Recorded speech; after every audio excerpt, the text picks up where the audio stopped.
Digo que todo lo que hacemos en esta vida tiene que tener propósito y coherencia. Entonces, para que yo fuera a ese trabajo, hiciera esa pasantía, tenía que tener sentido para mi futuro. Fue entonces cuando tomé la decisión de realmente dejar de lado en ese momento las relaciones internacionales y enfocarme más en perfeccionarme en gastronomía. ¿Y ahí, Cacters, todo bien?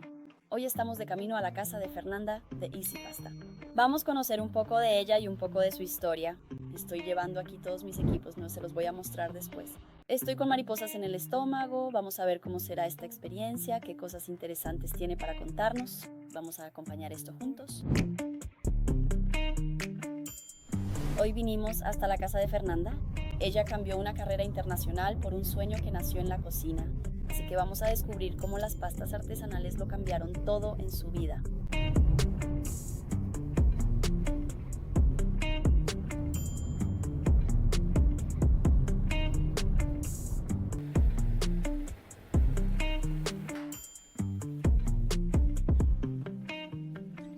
Cuando empiezo mi día, tomo mi desayuno con calma, ya voy limpiando todo para comenzar, desinfecto todas las superficies, reviso si aquí está todo limpio, mis equipos, porque siempre me gusta pasarles un pincelito después para que no quede ningún resto de harina. Empiezo haciendo la masa y mientras la masa descansa voy revisando el tema de los otros ingredientes. Pero generalmente durante la semana tomo el lunes para hacer todos los rellenos, las salsas de lasaña y luego dedico un día a la lasaña, otro día al rondell, otro día a la pasta seca y otro día al ravioli.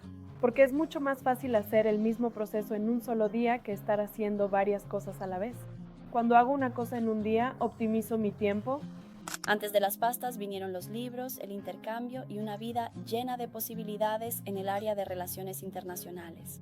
Pero no todo eso tenía sentido. Todo comenzó cuando estudiaba relaciones internacionales, entonces acababa de regresar de un intercambio en Taiwán por el Rotary y empecé a estudiar relaciones internacionales y estaba apasionada y entonces empecé a estudiar y a mitad de la carrera, cuando realmente empecé a hacer una pasantía, a trabajar en el área, ya no me veía más en esa profesión ya que pasaba todos los días sentada detrás de una computadora y siempre fui una persona, una niña muy extrovertida, muy divertida, muy dinámica, muy inquieta principalmente, así que eso me ponía ansiosa, o sea, eso no me estaba haciendo bien. Y fue cuando empecé a aventurarme en la cocina, me ponía a hacer cosas en casa como pasatiempo, quería probar recetas y también con el auge de la gastronomía, de la alta gastronomía, ¿no? Eso fue apoderándose de mí y como ya trabajaba y estudiaba en la universidad, busqué un curso que no fuera una carrera universitaria de gastronomía en la que tuviera que estar todo el día en la escuela todos los días. Y fue entonces cuando elegí el IGAM, que es el Instituto Gastronómico de las Américas, y ahí empecé a estudiar. Todavía en el primer año, cuando tuvimos la clase de pastas artesanales, me quedé encantada. Cuando vi que era posible y que no era tan difícil hacer nuestra propia pasta en casa, y yo como descendiente de italianos siempre me lo había preguntado, pensaba que era algo muy difícil y el primer día que tuvimos esa clase ya compré mi rodillo en Shopee y ya empecé a hacer pasta para mi familia.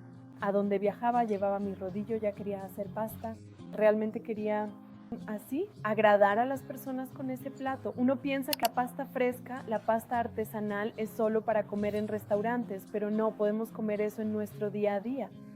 Cuando tomé esa clase vi que había una posibilidad muy grande en este mundo en relación a la saborización de la pasta. Por ejemplo, hago pasta saborizada de remolacha, pasta saborizada de espinaca también. Puedes variar en el relleno, en la salsa y aquí es donde realmente uso mi creatividad. Cuando empecé a profundizar de verdad, a hacer esas pastas, a entender la técnica de secado, algunas personas de la universidad, algunos amigos familiares me pedían que las vendiera para ellos y empecé a vender a finales de 2022 pastas secas para las personas más cercanas por encargo.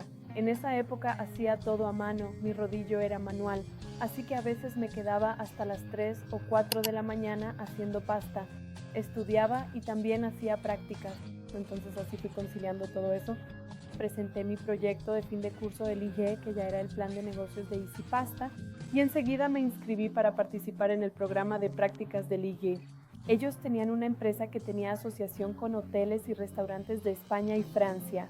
Invitaban a esos alumnos a hacer prácticas en el extranjero. Pero la práctica en realidad es de 6 por 1 y 8 horas por día. No tenía nada de esas prácticas que conocemos aquí en Brasil, no. Pasé a trabajar en un hotel de 4 estrellas en España. Y cuando iba a regresar me quedé 20 días en Italia haciendo algunos cursos y fue donde realmente perfeccioné la técnica, la forma de preparar las pastas como una italiana. Aquí tenemos otro pequeño secreto guardado. Aquí estamos macerando la cáscara de limón siciliano para preparar un limoncello dentro de 15 días. Vamos a hacer una sorpresa de brindis para nuestros clientes. Así que aquí ya lo tenemos listo. El alcohol está macerando la cáscara de limón y ya tenemos aquí guardadas las botellitas para preparar este brindis para nuestros clientes. Y ahí nacía Easy Pasta Pasta, ¿verdad? Una marca, pero también una misión, llevar comida de verdad al hogar de las personas. Entonces, cuando decidí que iba a hacer esa pasantía fue cuando realmente vi que estaría haciendo una inversión de tiempo y dinero para pagar un pasaje e ir a trabajar fuera. Y ahí sí, realmente iba a estar invirtiendo ese tiempo y dinero. Entonces, eso significaba que iba a dejar de lado las relaciones internacionales para finalmente dedicarme solo a la gastronomía. No estaba haciendo un viaje por hobby o por placer. Yo digo que todo lo que hacemos en esta vida tiene que tener un propósito y coherencia. Así que para que yo fuera a ese trabajo, para hacer esa pasantía, tenía que tener sentido para mi futuro.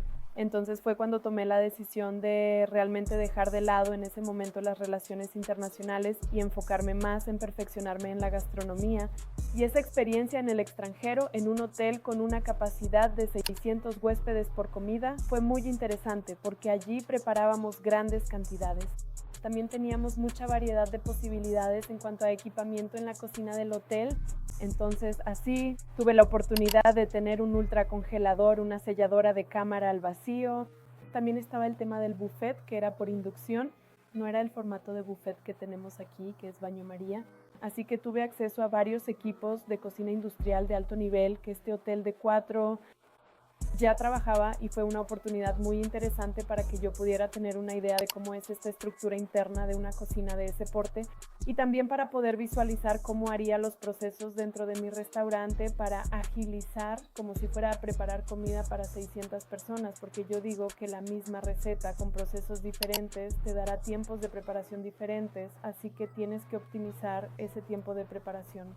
En el próximo episodio vamos a acompañar los bastidores de la producción, así que vas a saber desde el momento en que la manzana entra en el volcán hasta que llega con cariño a la casa del cliente. Son muchas etapas y no puedes perderte ninguna, así que ya suscríbete aquí en el canal, deja tu like, activa la campanita y busca a Kate en nuestras otras redes sociales para que conozcas un poco más de esta historia.